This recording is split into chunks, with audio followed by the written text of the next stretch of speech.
планета полна чудес.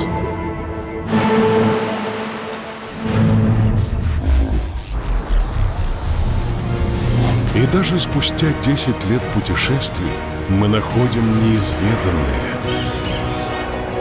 неожиданные, необычные чудеса. Ой, потрясающий вид. Но ведь вид сумасшедший. Это по-настоящему, это все реально. Путешествуйте, это того стоит. Пришло время с ними познакомиться.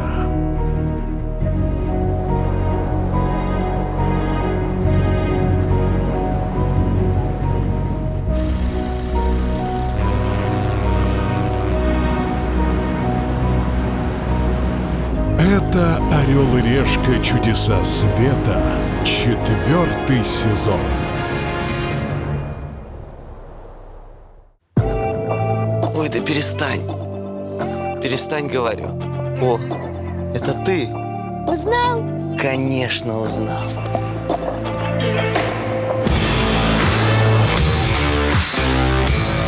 Премиальный мир с картой MasterCard не забудешь. Добро пожаловать в реальный. А за премиальный пошли монетку бросать. Пошли.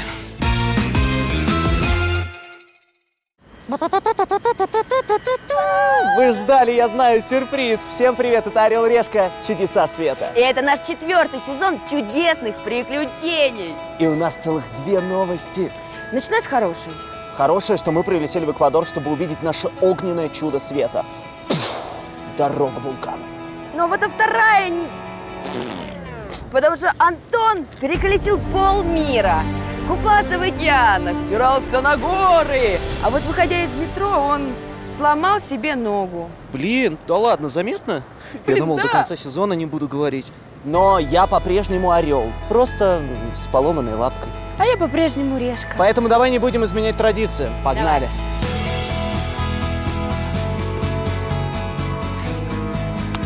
Первый раз в этом сезоне.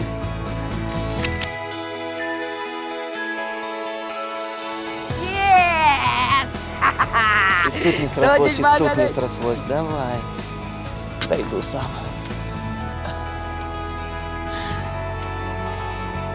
Ладно, Чупс, Да? давай меняться. Я пойду с этим рюкзаком, отдаю тебе все. Давай, рюкзачок тебе держи. Карточку. Спасибо большое. Че это ты так бодренько пошел, а? Запрыгал. Ой, хорошо. Есть в Эквадоре чудная дорога. Взрывоопасная. Обжигающая. И огнедышащая. Наше сегодняшнее чудо – дорога вулканов. Будет жарко.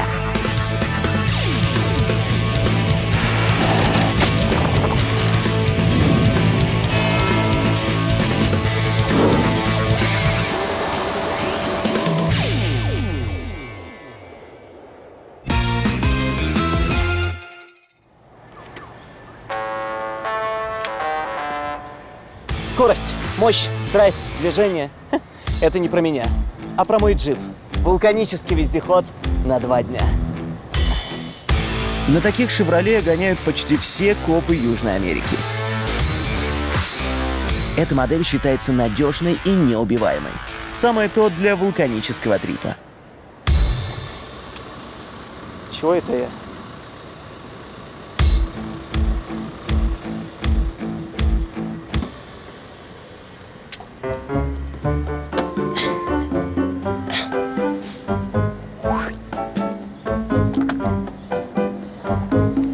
Vamos, Pedro.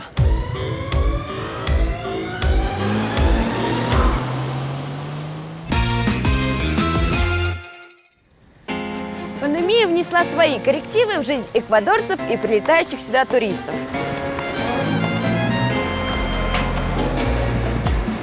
Поэтому этот уикенд вы будете наблюдать мое личико в масочке Эквадор – самая дружелюбная страна в мире. Любой желающий может приехать сюда по безвизу. А еще, прилетая в Эквадор, не нужно искать обменник, потому что местная валюта – это американский доллар. Мне уже все нравится. Первым делом отправляюсь в столицу Эквадора – город Кито. Оттуда и начну знакомство с дорогой вулканов. Зачем тратить $25 на такси, когда можно поехать на автобусе?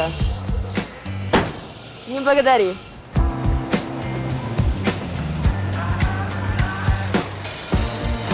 Здравствуйте, мне бы до Кито доехать. Нет сдачи. Меньше нет. Так, ладно, окей. Вот и проблема. Водила не меняет мне $100. Ну и ладно, пойду к другому автобусу. Бабло. Сдача будет? Good? Не будет. Нет сдачи, да? Сдачи нет. Ладно, пойду искать другой. Придется вернуться к таксистам. У бомбил точно найдется разменка. Здравствуйте, $100 разменяете? Да, разменяю.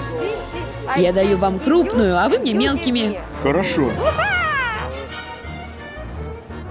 Так, не напарила меня тут? Не, здесь всего 80. Еще 20-очку сюда.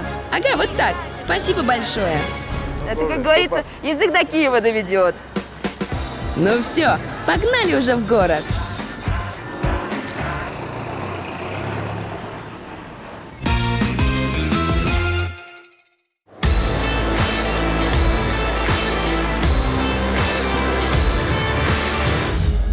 Наше чудо – дорога вулканов – это живописная долина, которая растянулась аж на 60 километров.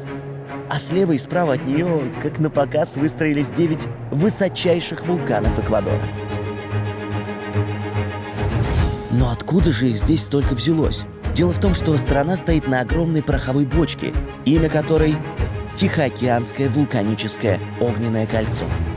Здесь находится большая половина всех известных вулканов Земли, из-за чего эту часть нашей планеты чаще всего качает от землетрясений.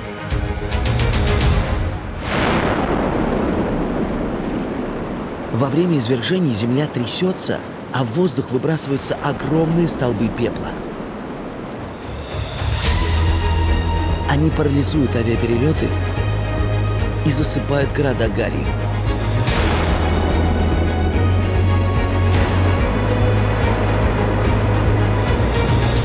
Последний раз вулканы плевались в Эквадоре летом 2020-го. Сегодня они спрятались за облаками и не кажутся такими грозными. Надеюсь, в этот уикенд мне удастся увидеть самый высокий вулкан Эквадора – Чимборасо. А я тем временем добралась до Кито.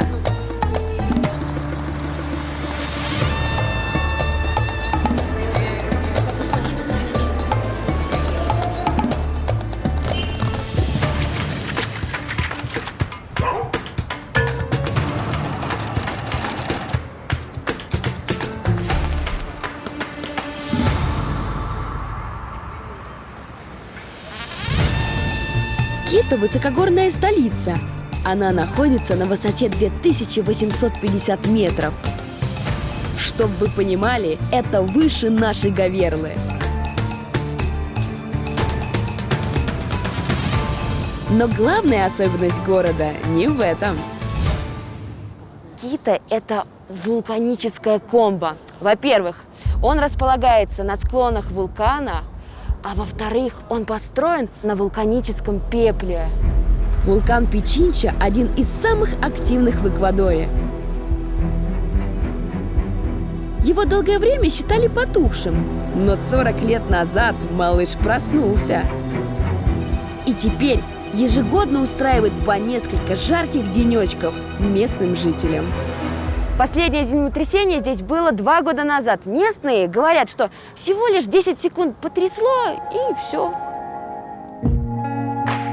Чтобы уберечь город и 2 миллиона его жителей от взрывного соседства, на одном из холмов власти установили статую Девы Марии.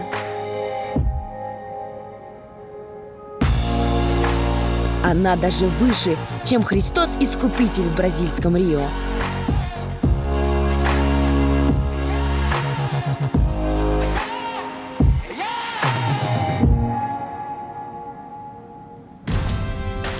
Хоть издалека, но один вулкан я уже увидела.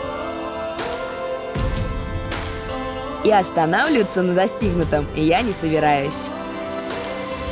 Я надеюсь, что в этот уикенд мне удастся забраться хотя бы на один из таких вулканов.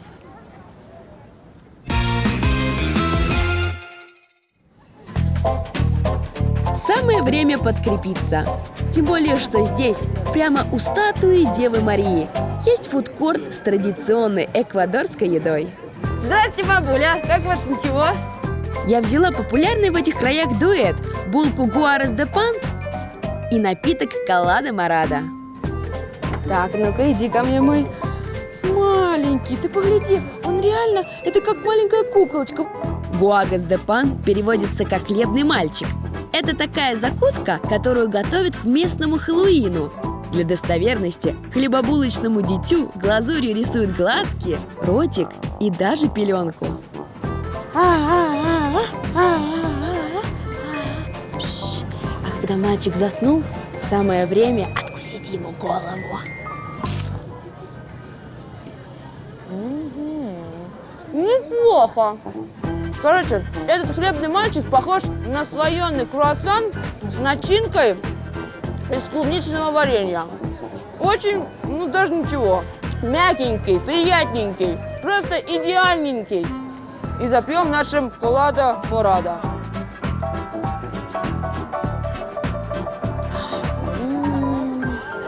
Это просто настоящий домашний кисель из клубники.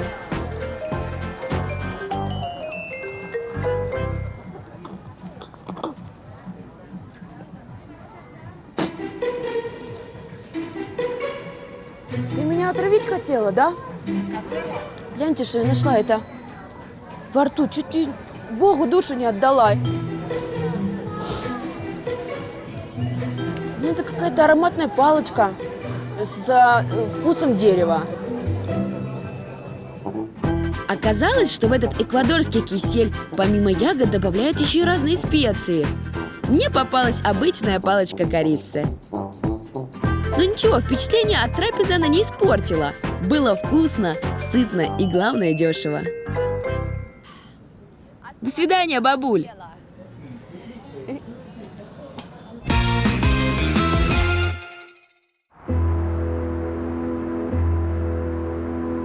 Путь до самого высокого вулкана Эквадора долгий.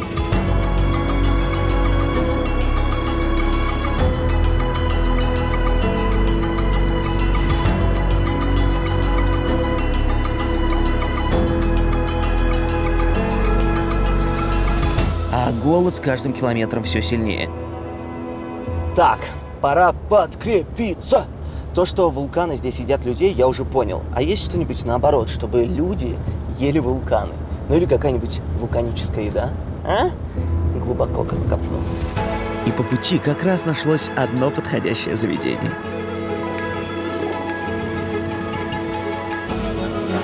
Ресторан Каса де Пьедра. Несите огненно-вулканически обжигающие блюда.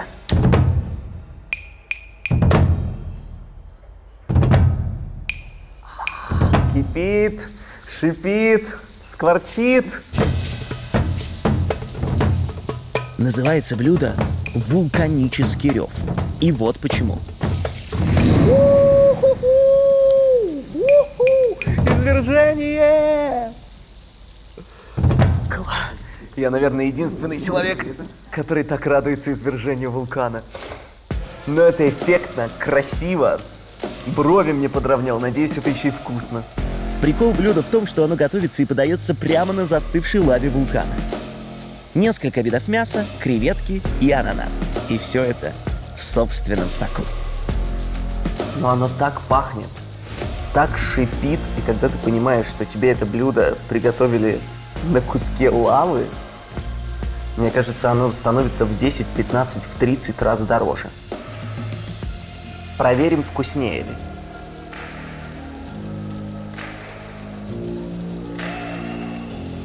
самое кайфовое ощущение, когда ты начинаешь это мясо резать, оно начинает шипеть, и ты понимаешь, что вот оно на твоих глазах готовится. Сочно. Казалось бы, что я из этого не ел? Говядину, свинину, курицу, креветки, картофель, все. Но именно из-за этой подачи блюдо в десятки раз вкуснее. И долго остается горячим. Выкуси микроволновку.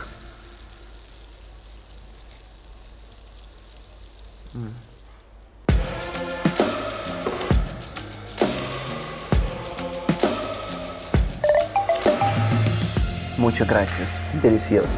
Ула.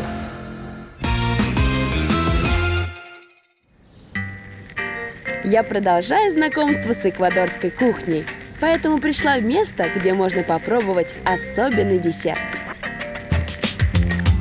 Ой-ой-ой-ой! Это, друзья, куй, или по-нашему морская свинка. Очень популярный деликатес в Эквадоре. Боже мой, какой кошмар! У меня вообще в детстве была морская свинка. Ее звали Рафик. Вот он. Какой... Да ты что? Не шути так, кошмар!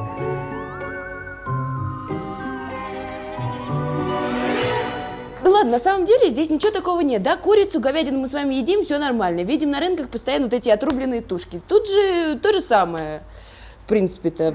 Здесь этих грызунов обычно жарят на гриле, но Донна Пилипанья, хозяйка заведения, и она же шеф-повар, решила поэкспериментировать. Она взяла молоко, сливки, ананасовый наполнитель, мясо отварной морской свинки и сделала из этого мороженое. Gracias. Говорят, Донна Пилипанья удивила своей идеей всех местных, а ее муж и дети подумали, что она вообще сумасшедшая. Но, как видим, десертик-то прижился на радость местным и туристам, поэтому нужно пробовать.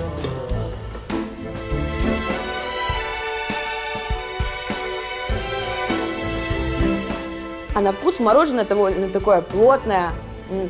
Чувствуется, что помимо сливок, что там еще, молока, есть какой-то маленький секретик. Мне попал здесь кусочки, я сейчас не поняла, то ли это арахис был, то ли это... Ой, это какая-то... ну это, наверное, часть была морской свинки на самом деле.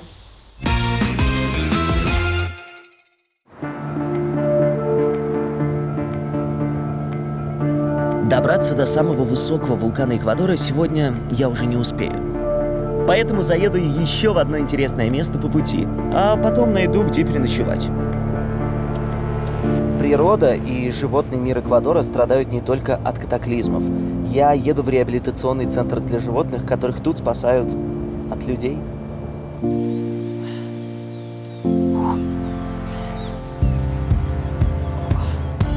Миразония – это что-то типа госпиталя для зверей, которые попали в беду. Ола, Homo sapiens, 27 лет, пришел на реабилитацию. Ола. Привет. Здравствуйте, мне нужна реабилитация. Привет, я Дженни. Рад знакомству. Это Дженни. Она работает в команде волонтеров центра. Ребята опекают животных, следят за их рационом, лекарствами и физическим состоянием. А где же сами звери? Мы не зоопарк. Животных на показ для заработка не выставляем. Наша миссия – их защита и сохранение от браконьеров и черных торговцев. Оказалось, большинство питомцев этого центра пережили сильный стресс. Их хотели переправить и продать за границу. А делали это особо живодерским способом, засовывая их в маленькие коробки, клетки и чемоданы. Когда животные поправляются, мы отпускаем их домой, обратно в дикую природу. А если вы не показываете животных, за счет чего существует центр? Наш центр живет за счет денег волонтеров и пожертвований на опекунство. Сегодня у нас в центре есть одна обезьянка, которая нуждается в родителе. Я вас познакомлю.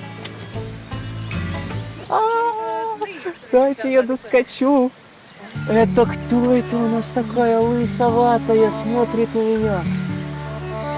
Какая милота! Ее зовут Руа. Руа, А что случилось с Руа? Она выглядит здоровой. Так и есть. Руа – рыжий ревун. Ее родители застрелили браконьеры пару месяцев назад. Нам удалось отвоевать малышку. посмотри, как она ест виноград.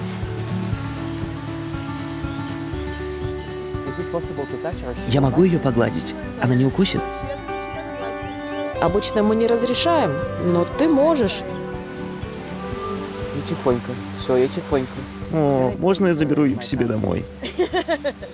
Вообще-то именно от этого мы защищаем наших зверей. Забрать с собой не разрешили, а вот стать опекуном – другое дело. Работает усыновление так. Я плачу деньги, а сотрудники центра, как нянечки в детсаду, ведут передо мной отчет о состоянии ребенка и сообщают о всех важных переменах в его жизни. Зови меня батя, батя, батя. Отец-одиночка. Опа! Признала. Все, удочерил вот такой красоткой. Вы только за ней следите, пожалуйста. Берегите ее. Слушай, мы часто говорим о любви к братьям нашим меньшим, а вот тут люди не просто говорят, а это делают и подтверждают своими ежедневными поступками. И это так невероятно круто.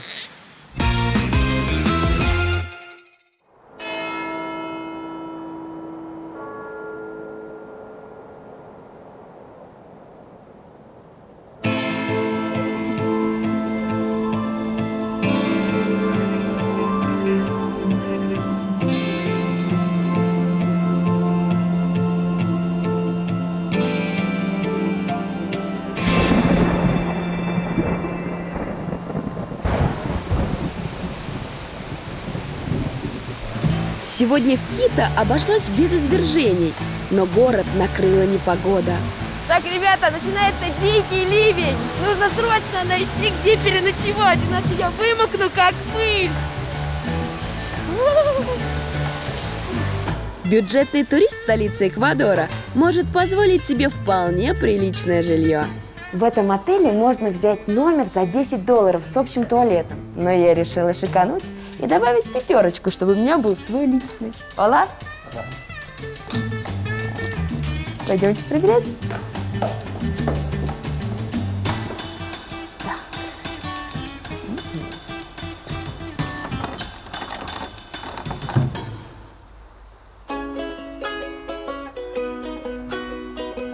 Такое все старинное, аутентичное. Чувствую прям себя гостьей из прошлого. Даже телек такой прикольный, матный, рогатый. Целых 3 кровати, можно затусить с друзьями. Но еще главный бонус – это свой личный туалет. И, кстати, даже душ. Приличный. Ну и особая прелесть этого номера – вид из окна.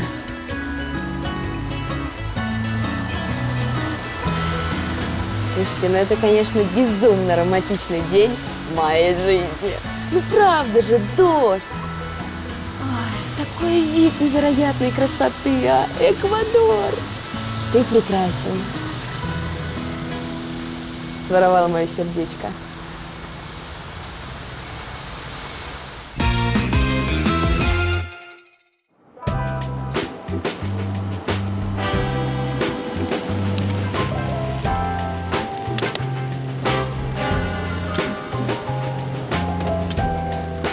В этот раз я выбирал себе отель не по принципу супер-пупер лакшери, а по принципу супер-пупер лакшери и близко к вулканам.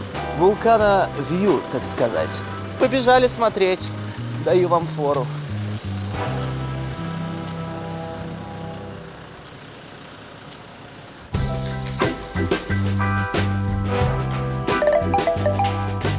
Muchas gracias.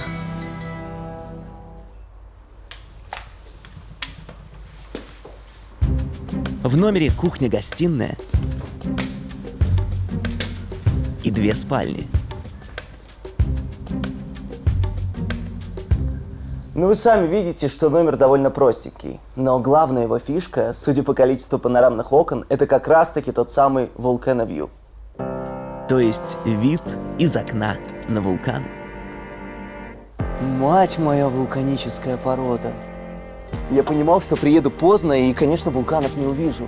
Но вид внизу не менее сногсшибательный. Это ж целое созвездие огней. О, тут еще и бассейны. Секундочку. Ну как секундочку?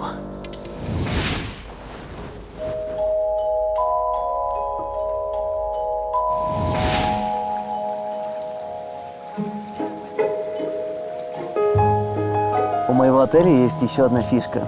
Вода в бассейнах здесь прогревается не от какого-то гигантского бойлера, а прямо от вулканов.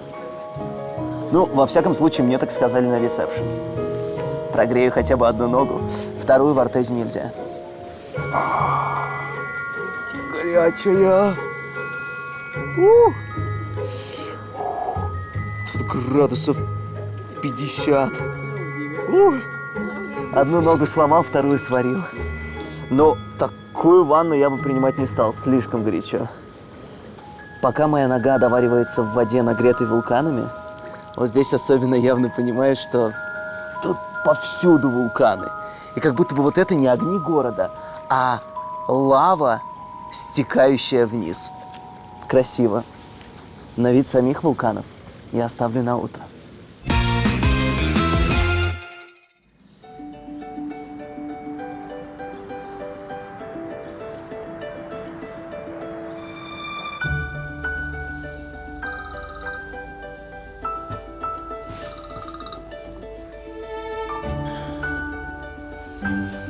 Утро доброе, ранее.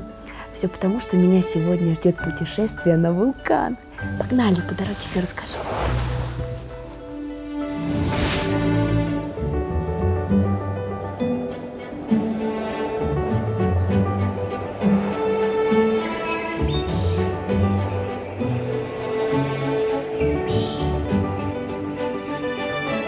Вот и начался мой второй день на дороге вулканов. Кто рано встает, тому вулканы показывают. Вид у меня заоблачный, причем в прямом и переносном смысле этого слова. Мой отель разместился на самой вершине холма, прямо напротив нашего чуда – дороги вулканов. Она с утра вся укутана пушистыми белоснежными облаками.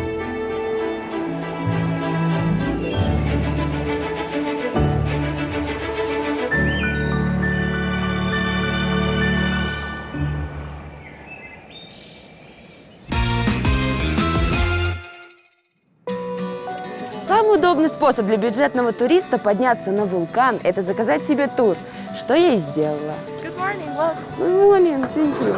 Стоит это $45.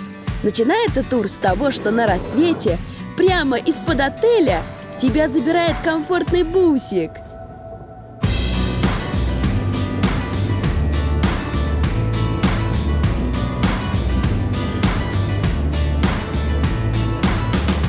Я, конечно, ужасно волнуюсь, и вот прям такое, знаете, возбуждение, потому что я первый раз в жизни еду на вулкан, а он еще один из самых больших действующих вулканов Эквадора. Богатые туристы в турах с оравой других путешественников не нуждаются. Они садятся на личное авто и отправляются прямо к вулкану.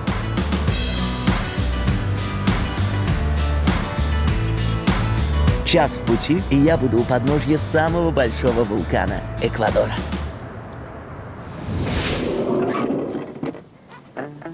Перед тем, как начать подъем на вулкан, участников тура завозят в местную колоритную кафешку, где предлагают подкрепиться перед селенкозатратным подъемом на вулкан и познакомиться с чуть ли не главным жителем местных гор – ламами. Батюшки,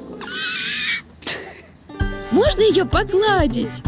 Погладить можно? Конечно, бери. Боже мой, какая же ты красотка! Пупсик, это не для тебя. Это для тебя, моя красавица. Ты кто ж такой хорошенькая? Боже мой, ты посмотри на эту красотку. Ой, тут еще и маленький ребенок ламы. Ламы обитают только здесь, в Южной Америке. Поэтому как можно упустить возможность потискать этих милых пушистых созданий? Я не могу, какое милашество. Ты так пахнешь, ты такой красивый. Не уходи, нет. Только начало тура, а уже столько эмоций. Но главный пункт – подъем на вулкан – еще впереди. Прямо за моей спиной, вон там в облаках, самая высокая точка Эквадора – вулкан Чимбораса. Некоторые ученые уверяют, что это самая высокая точка нашей планеты, выше горы Эверест. По их теории, рост гор и вулканов нужно измерять не от уровня моря, а от их удаленности от центра Земли. Пешком я вряд ли дойду, машина тоже туда не проедет, но есть тут транспортное средство с более высокой проходимостью. Знакомьтесь, мой мул Мануэль и транспорт-гида Осел Луис. И, конечно же, опытный гид. Антонио Дель Зайчес.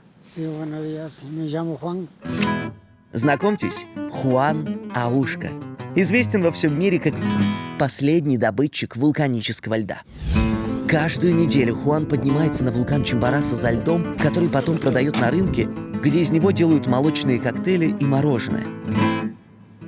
А еще он зарабатывает тем, что берет с собой на вулкан туристов и показывает им особенности своей древней профессии. Можем ехать? Sí, Си? Можете помочь? sí. Тоже переводчик не нужен. Сейчас будет акробатический этюд. Хорошо, а как мне... Угу. Есть проблемка, да. Окей. Мы как-то резко стали ближе. А давайте попробуем.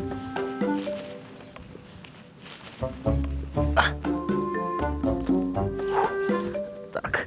Ну, сели. Теперь перекинуть. Фу! А вы боялись. Вперед! Попыхтим.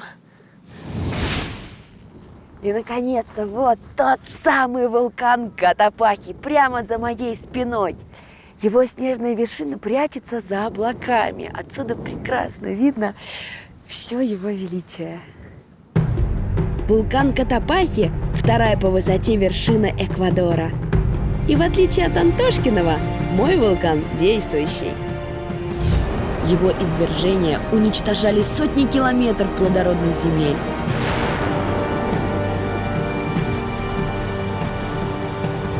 И были причиной гибели тысячи людей.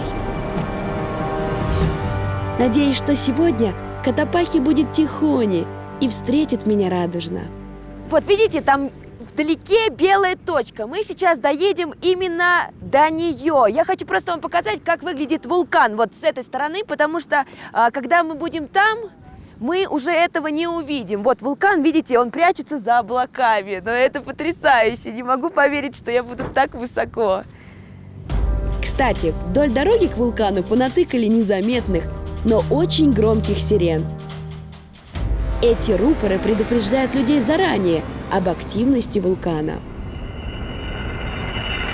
Дело в том, что Котопахи – один из самых популярных вулканов среди туристов. Его посещает около 200 тысяч человек в год. Но мои страхи из-за возможного извержения улетучились. Только мы въехали на дорогу к вершине. Просто гляньте, какой красивой она оказалась. Сначала серпантин петляет сквозь поросшие зеленью холмы. Дальше фон меняется, и кажется, под ногами автобуса уже какая-то инопланетная безжизненная пустыня.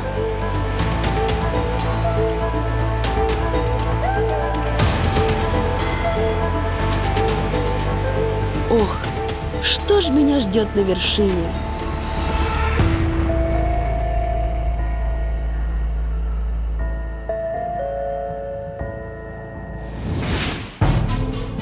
Путешествие до Чимбораса начинается с высоты 3000 метров. А это значит, что между мной и финальной точкой около 2 километров.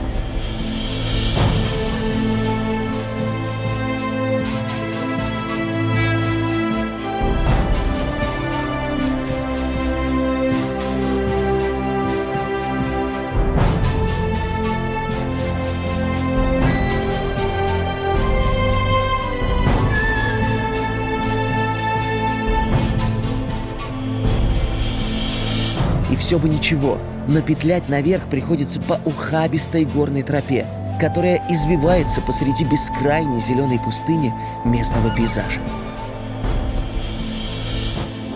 Я боялся, что будет трясти ногу, но пока трясет все, кроме ноги. Это при том, что мы не очень быстро идем.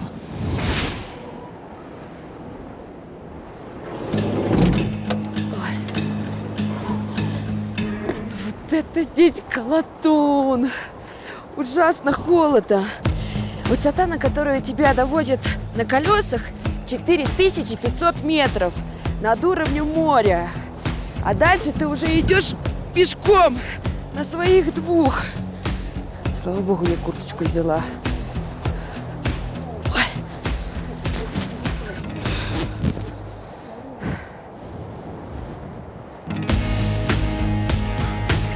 Подъем на Котопахе – прямо паломничество для эквадорцев. Они взбираются на этот вулкан целыми семьями. Даже малых детей берут с собой. Причем им подъем дается даже проще, чем мне. Конечно, очень сложно в горах. Буквально делаешь пару шагов. Хочется остановиться, вздохнуть полной грудью, потому что ужасная усталость. И даже немножечко кружится голова. О, здравствуй, горная болезнь, или же горняшка. Головокружение – первый ее признак. Все дело в том, что большинство процессов в нашем организме происходит благодаря кислороду, а при подъеме на высоту его количество в воздухе уменьшается. Уменьшается оно и в крови человека. Слушайте, ну каждый шаг дается с трудом. Дышать становится тяжелее. Глаза, такое впечатление, как будто сейчас вылезут из орбит. А вот и второй признак горняшки – высокое давление. Ой, ребята, очень тяжело. Во-первых, сердце, оно настолько прыгает. Я даже чувствую, как будто оно сейчас как птица прям вот из груди выпорхнет. Я даже слышу, как оно стучится. И, наконец, третий тревожный звоночек, спутанность сознания и внезапная эйфория. Все время хочется хихи да ха-ха. Из-за всего этого некоторые участники моей группы начали выходить из строя. А вот уже одной девчонке стало реально плохо. Мы позвали нашего гида, и он нам помогает сделать дыхательные упражнения, чтобы ей стало легче. Но вообще реально это не шутки. К таким приключениям нужно быть готовым, как морально, так и физически. Потому что вот, пожалуйста, может запросто вам стать плохо. И хорошо, когда рядом есть люди, которые могут вам помочь.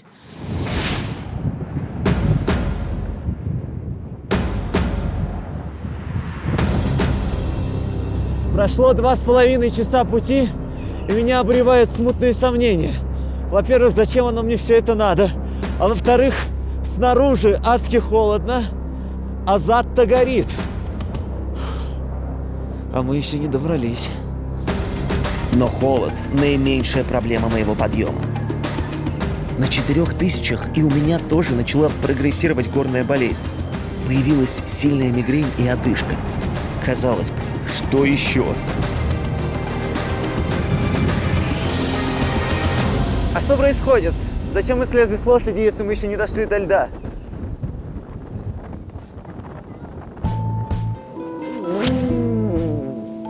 Я думал, что на этом мучение закончится. А у нас тут пит-стоп.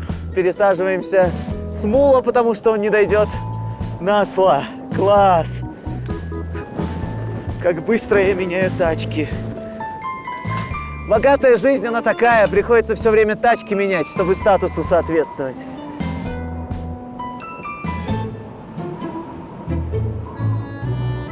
Ой, маразм крепчал, становится холодно.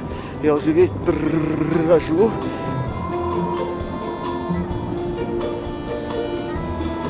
А сколько до вершины? Полчаса? Это будет полчаса счастья. Ау! Ой-ой-ой-ой! А как это? Оп! Ну, доехали. Путешествие было недолгим, но запоминающимся. Я боюсь, что если я дальше пойду, и вот так еще случится пару раз, я больше не то что передачу не смогу вести, я просто двигаться не смогу. Можно вас попросить за льдом сгонять, и я подожду вас тут.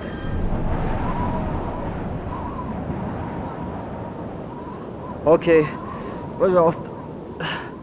И возьмите побольше льда, потому что я теперь знаю, куда его нужно прикладывать.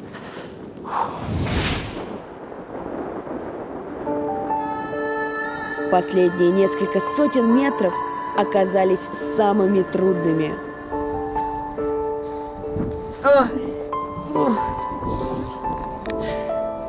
Наш гид сказал, что еще пехать в гору полчаса. Честно, я уже не могу. У меня голова ужасно себя чувствую. Как вот вы думаете, на такой высоте себя может чувствовать человек? Понесите меня тоже.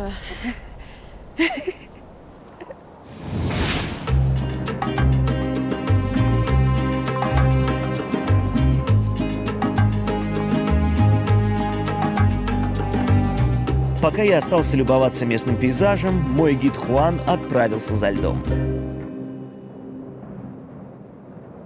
Вершина горы Чимбораса полностью покрыта ледниками. Они испокон веков являются источником питьевой воды для местных жителей. Сегодня из-за глобального потепления ледников стало меньше. Да и холодильники в домах у людей появились. Но Хуана, лёдодобытчика, это не останавливает. Он продолжает дело своего отца и деда.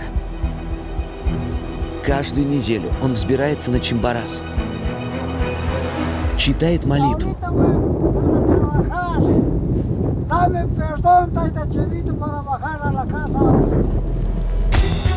снимает киркой верхний слой почвы,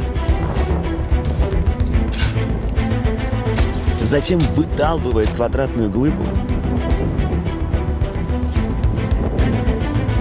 и очищает ее от грязи.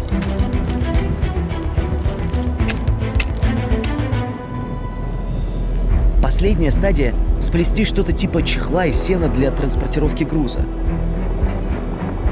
Он нужен, чтобы лед доехал вниз в целости и сохранности.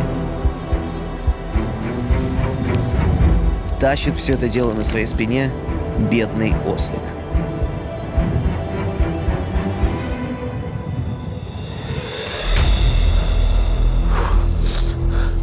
Явился, не запылился. Ну сколько можно ждать? Товар привез? Как ни странно, профессия Хуана до сих пор востребована. Местные уверены, лед, доставленный с вершины Чимбораса, гораздо полезнее и чище любого источника. Ну что ж, заценим. Время странных поступков. За вас. Не зря ж несли так далеко. Но честно, лед как лед. Ну, обычный лед. Ну, может быть, он чуть чище, потому что он очень быстро растворяется на языке, и такое чувство, что пьешь талую воду. Но в целом, обычный лед. Зачем ходить по 5 часов туда-обратно? Gracias, gracias. А давайте я на обратном пути расскажу вам про холодильники. Как в идеале бывает. Прилетаешь, берешь себе лучшее авто, селишься в лучшем отеле, пробуешь лучшие развлечения. Да, с премиальной картой MasterCard легко получать лучшее и устраивать себе идеальный уикенд.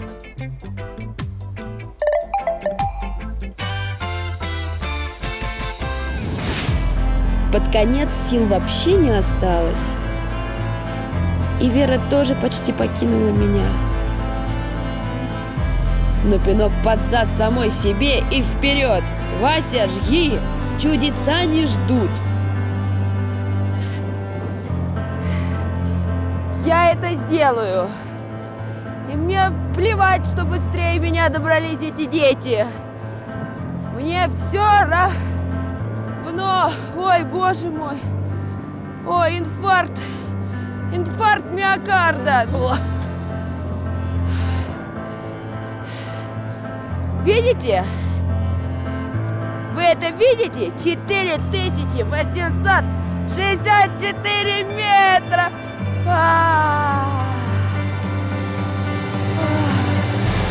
Это финальная точка моего тура.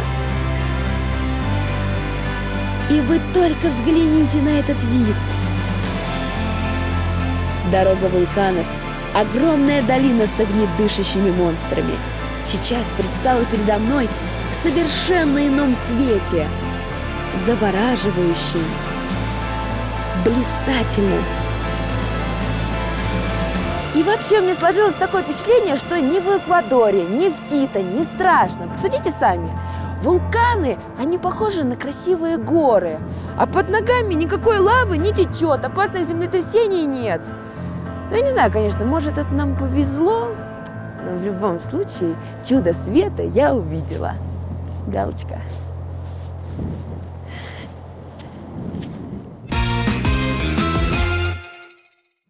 Опа! Пускай на вас льются потоки денежной лавы. Мы вам в этом поспособствуем. Чтобы отыскать вулканический клад от Орла и Решки, отправляйтесь в столицу Эквадора, город Кито. Найдите статую Девы Марии, у ее подножья, в кустах возле дерева и спрятан наш клад.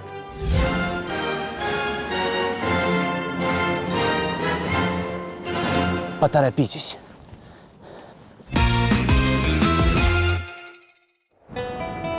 Дорога вулканов – чудо, ко встрече с которым лучше готовиться заранее. Очень тяжело. Это приключение бросит вызов вашей силе воли, Ау! выдержке Какая милота! И даже желудку. Ты меня отравить хотела, да? но тех, кого сложности не пугают, Ждет одно из самых удивительных и незабываемых путешествий. Я это сделаю. За вас! Ой, Одну ногу сломал, вторую сварил. не благодари. А? Глубоко как копнул. Эквадор. Ты прекрасен.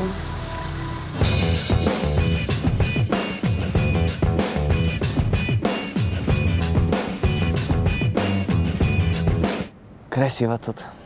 А я милого узнаю по Артезу. Было бы ее появление. Потихонечку, потихонечку. Вась, может быть, ты мне объяснишь? Вот наше чудо света называется «Дорога вулканов». Дорогу видел, вулканы не видел. Ну, я тебе навряд ли что-нибудь объясню, но я тебе скажу одно. Я впервые в жизни была на такой высоте и тоже ничего не увидела. Круто! 1-1. Ну, слушай, я не знаю насчет сногсшибательных видов, но уикенд у меня был сногсшибательный. Да я заметила. Ладно, увидимся на следующем чуде света. Надеюсь, там мы что-нибудь разглядим. Помчали в ритме самбы. Ты думаешь, я тебя понесу все-таки? Давай, Антон? даю тебе фору. Пошли, пошли, пошли. Давай чуть скорее в аэропорт, у меня в 11 занятия по брейк-дансу.